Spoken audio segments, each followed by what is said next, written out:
د ابن عقیل رحمت الله علیه باره کې راځي دا یو لوی بزرګ تیر شو د سوخ کې دا ارمان یو چې کاش زو مکه مدینه ته لاړ شم ولته کې حج وکم طواف وکم عمره وکم اچناړ نو ولته کې طواف کول ته کې بیا یو هار موندو شهر یو موندو اول خو ځل کې مو داراله چر د هار بزان سره کېدم بس اصل چا د سبا درشه د هار دراغستې دي لیکن بیا خپل ضمیر ملامت کوله مشره د چا وی نو هغه لاړ ولته کې هغه خانقابي سره اعلان وکړ وی که د چا نه هار پریوتی وي نو راشه هغه هار مرجت کړو زمانه خپل هار وصول کړي څه وخت یو لوند راغی ورته وویل دا هار خو زما دی هغه نور هم زړه کې زیات خفه شو وایي دا ښه ده چې دا هار مې پټ کړی ځان سره نه دی که دا خو یو د نابینا سړي دی او د هغه به دې ته زیات ضرورت کېدی چې هغه پرې خپل کاروبار به پرې ځان نه کوي چا به امانت ورسره چا له ورکوي بس هغه هار یې غړون ته ورکړو طواف یې وکړو نو بیا چې کله واپسې کې دا ابن عقیل رحمت الله علیه تلو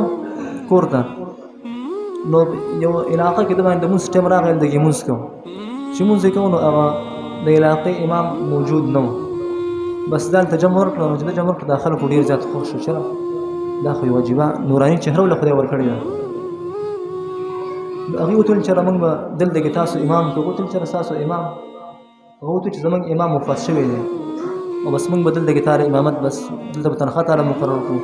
بس موږ دلته منځونه راغلو سبو الله خل سیدا اغل د امامت اختیار کړ چې وخت تیریدو نو توي دا علاقې والا خلق دی ابن عقیل رحمت الله علیه ته لیکن تاسو خو اصل مواده نه دی کړه بزرګ واده نه کړي نو تاسو موږ دلته کې چې کوم امام وفات شوی دی دا اغلو ده او به تاسو په نکاح باندې کو او ته ډیره ښه ابن عقیل رحمت الله علیه دا غجنی سره نکاح وکړه چې نکاح وسره وکړه نو چې کله دی د خزې خواله ورتلو نو چې وکړه او ما هار چې کوم دړون ته واپس ورکړو هغه د خزې په غاړه کې هار جوړند دا بزرګ ډیر زیات حیران شو چې دا سم عمل دا هار خو ما الته په مکه مدینه کې ما یو کس ورکړ وړوندو او دا دغه هار دی او ته یام وی استاد دوام چې کوم دی قبول شوی ده هغه بزرګ ته اخذ وي او زما د پلارم دعا قبول شوی ده دیو ته هغه څنګه و زما د پلار دعا داسې قبول شوی ده شیلنا دا هر چې کوم دی د امانتدار سړي په لاس باندې ما ته واپس ورسېدو او الله زمار دی لور د لپاره او داسې امانتدار انسان بندوبست وکړي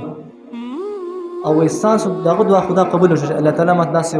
امانتدار انسان راغو او تاسو داسې قبول شو چې تاسو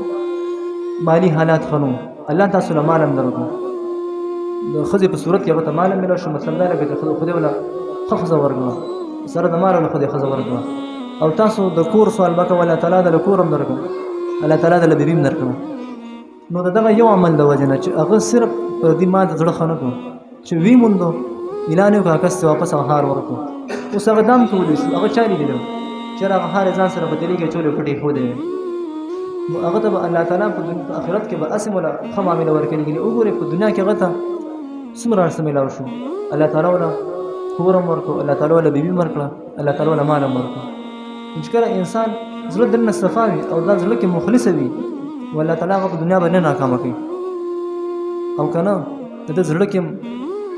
تیاروي او زړه ګندوي او بل انسان سره کینه بغض حسد ساتي او زړه کې نور داسې ګمدونه او ګناهونه ساتي بل سوجونه ساتي هغه په دنیا کې خو به اسم داسې وي لیکن آخرت کې به دغه به سان جامي